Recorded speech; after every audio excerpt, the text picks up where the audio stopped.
Bonjour à tous. La décomposition en série de Fourier ou bien sa généralisation, la décomposition en ondelettes, sont des outils qui sont fréquemment utilisés et sont particulièrement puissants pour la théorie du signal.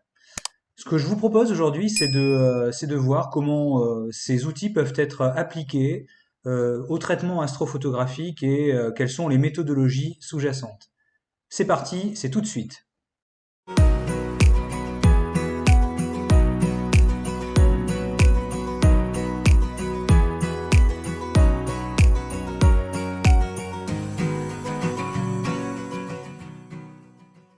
Dans un traitement astrophotographique, on va avoir différentes étapes qui vont nous permettre de passer d'une image dite empilée, je reviendrai dessus juste après, à une image finale.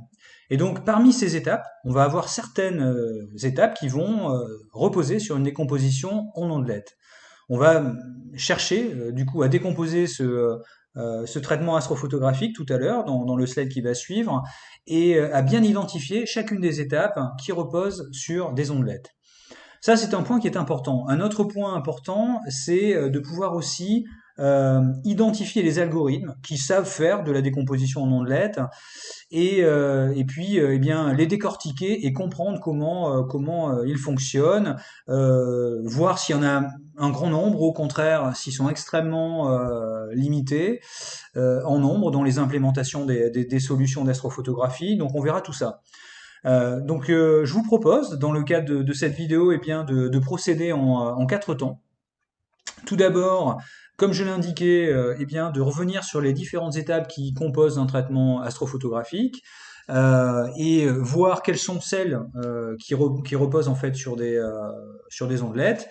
Dans un deuxième temps, proposer des exemples de process. Alors les process au sein de PixInsight, qui est un outil donc de traitement astrophotographique, ce sont des modules, des plugins, des outils élémentaires, on va dire, hein. Donc quels sont les process qui sont basés sur les ondelettes? On va finalement regarder quelle est la boîte à outils PixInsight en la matière. Ensuite, on va se pencher plus fortement vers un algorithme en particulier qui s'appelle eTrue Wavelet Transform et expliquer comment cet algorithme marche et comment en fait on peut l'utiliser en pratique pour faire du traitement astrophotographique en ciel profond comme en planétaire d'ailleurs. Et puis on basculera sous PixInsight où j'ai préparé un environnement de travail voilà, qui permet à la fois de répliquer l'algorithme eTrue Wavelet Transform pour bien comprendre comment il fonctionne, mais aussi faire voilà, du traitement en accentuant certaines ondelettes et en comparant en fait les résultats qu'on peut obtenir. Alors, on va donc commencer par parler de traitement astrophotographique et voir quelles sont les étapes qui font intervenir des ondelettes. Peut-être avant de partir bille en tête là-dessus, ce que je vous propose, c'est de situer finalement globalement en fait le schéma de production d'une photo astronomique. On a finalement trois temps principaux. Le premier temps, c'est l'acquisition. On sort le télescope ou la lunette, on branche la caméra. On photographie l'objet ciblé avec 50, 100, 200 photos. On sort de cette phase où on a un package de photos élémentaires qu'on appelle des brutes, qu'on appelle des lights, et qui vont s'intégrer à un processus de pré-traitement. Donc le processus de pré-traitement, il va prendre l'ensemble de ces photos unitaires et il va sortir, modulo quelques corrections, euh, finalement une seule et unique image qu'on appelle l'image empilée, hein. Il va effectuer une moyenne des images considérées au sens mathématique du terme et il va donc produire une image empilée. Parfois on parle d'intégration aussi. Les deux termes se retrouvent dans la littérature. Donc cette image empilée ensuite va être injectée dans le processus de traitement et puis elle va subir quelques transformations, quelques évolutions qui vont mener jusqu'à l'image finale. Voilà, donc c'est exactement ce qu'on est en train de montrer ici. On a en haut à gauche une image qui est l'image empilée. Alors elle est toute vilaine. Pourquoi? Parce que il y a une prédominance de rouge, donc elle est absolument pas réaliste, hein. C'est très souvent comme ça qu'apparaissent les images quand on image en zone de pollution lumineuse, hein, il y a une prédominance de rouge. Donc la première des choses à faire, ça va être de calibrer les couleurs de manière à se ramener finalement à une composition des couleurs qui soit plus réaliste. Donc on va venir étalonner chacun des canaux rouge, vert, bleu, de façon à avoir un ciel noir et avoir voilà un objet qui commence. Ici c'est la nébuleuse de la Rosette qui commence à avoir donc des nébulosités plutôt dans le rose ou dans le rouge, quoi. Cette première phase ne fait pas finalement intervenir d'ondelettes. Donc je passe assez vite là-dessus. On va donc avoir du coup de parler de retrait de gradient, on va donc parler de création de masques. Donc ça c'est une étape tout à fait fondamentale donc en traitement astrophotographique. Où on va chercher à créer trois types de masques, des masques d'étoiles, des masques d'objets et des masques de fond du ciel, qui sont finalement ces masques, et je vais le montrer juste après, je vais donner une illustration sur PixInsight, qui sont des images qui vont nous permettre d'isoler certaines parties de notre image de référence, de façon à ce que quand on passe un traitement, ce traitement ne concerne que la partie isolée et ne modifie pas les autres parties de l'image. Donc ça c'est hyper important, notamment quand en image, comme c'est mon cas, en zone de pollution lumineuse très forte, on a beaucoup à travailler sur le fond du ciel, donc et certaines parties, on va dire périphériques des objets. Donc c'est vraiment tout à fait clé de pouvoir isoler convenablement ces différentes parties.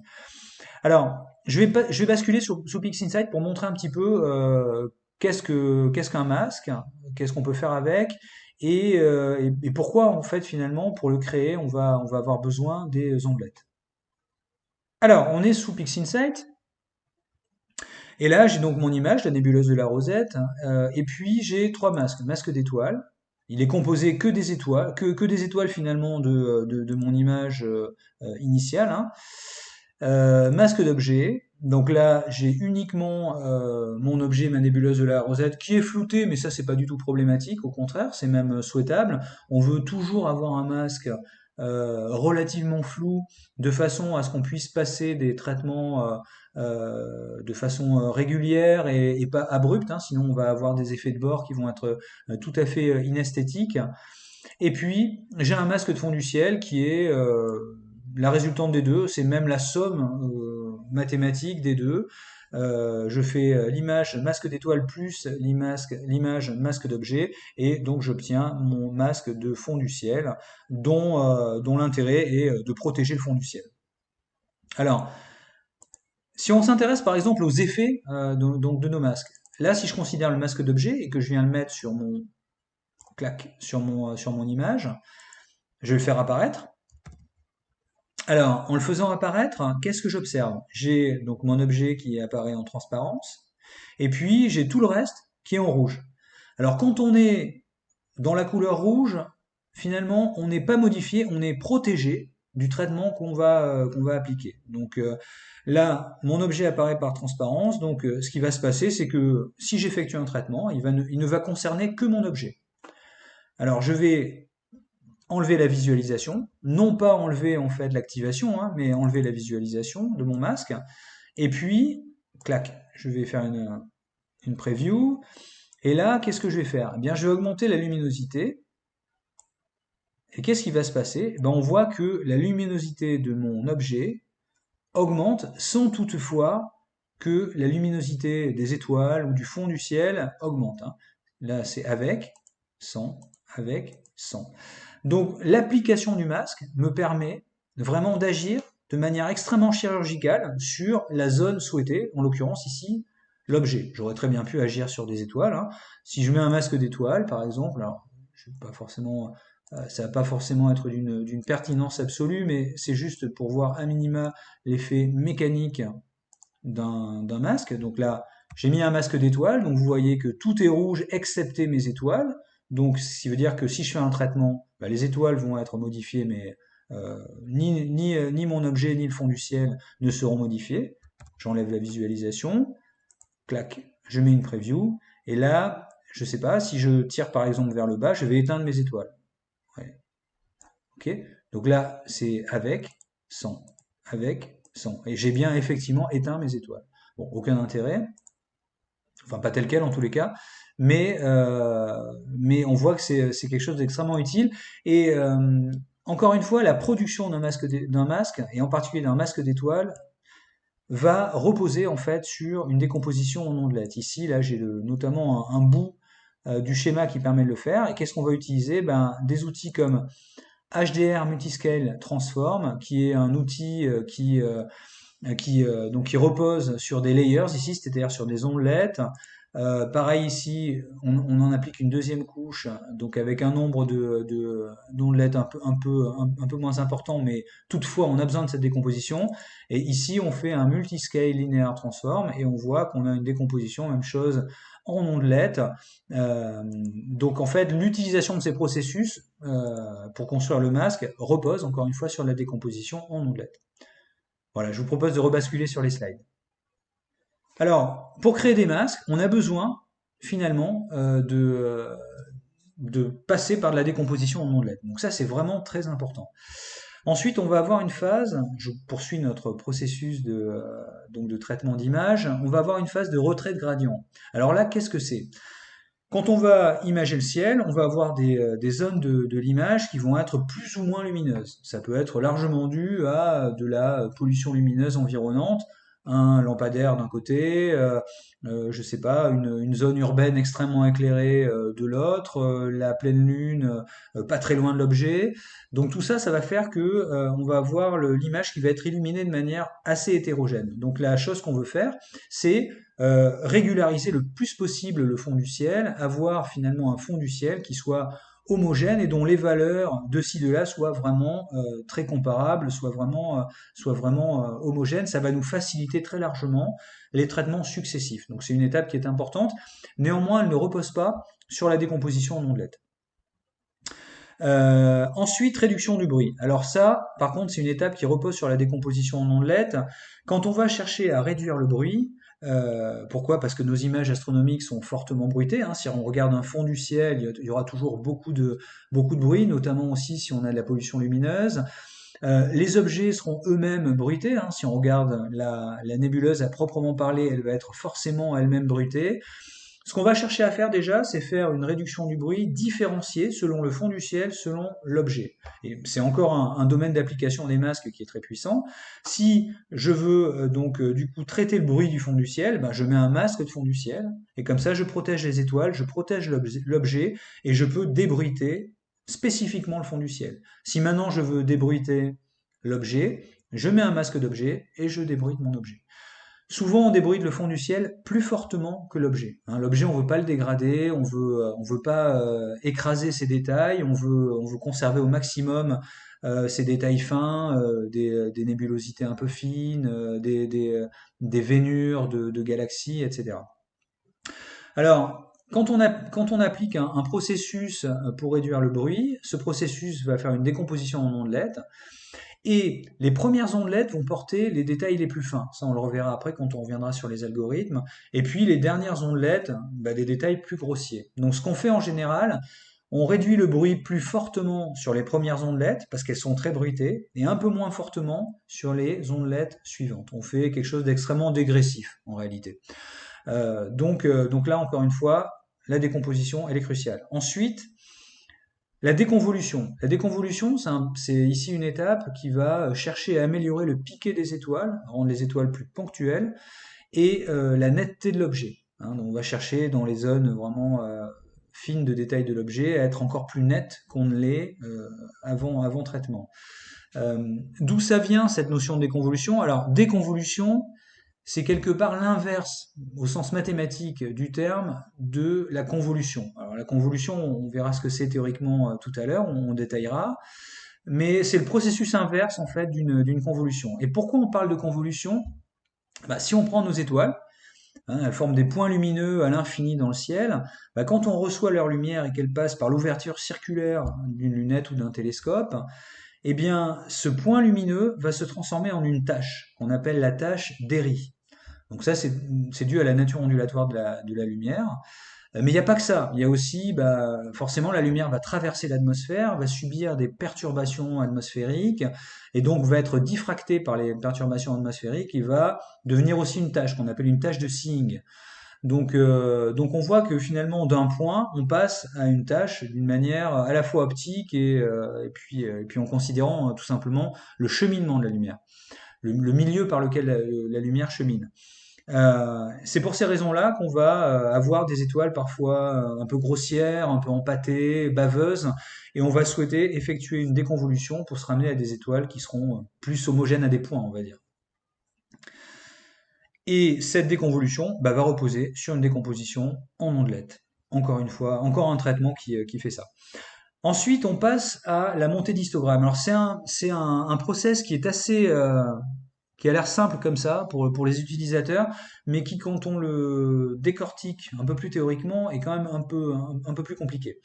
Euh, je vais pas donc du coup chercher à le détailler, je vais juste faire passer l'intuition, d'autant que d'ailleurs il ne fait pas intervenir de décomposition en ondelettes, donc ça m'intéresse un peu moins dans mon propos. Alors, qu'est-ce que c'est qu'une montée d'histogramme? Jusqu'à présent, l'image que vous manipulez, eh bien, si vous cherchez à la visualiser avec une visionneuse Windows, avec un smartphone ou tout autre appareil, vous allez obtenir une image noire. Elle sera totalement noire, on n'y verra rien du tout, quoi. Pourquoi? Bah, parce que les objets astronomiques que vous photographiez sont tellement peu lumineux que finalement leur lumière est concentrée sur une plage de luminosité extrêmement sombre de l'image.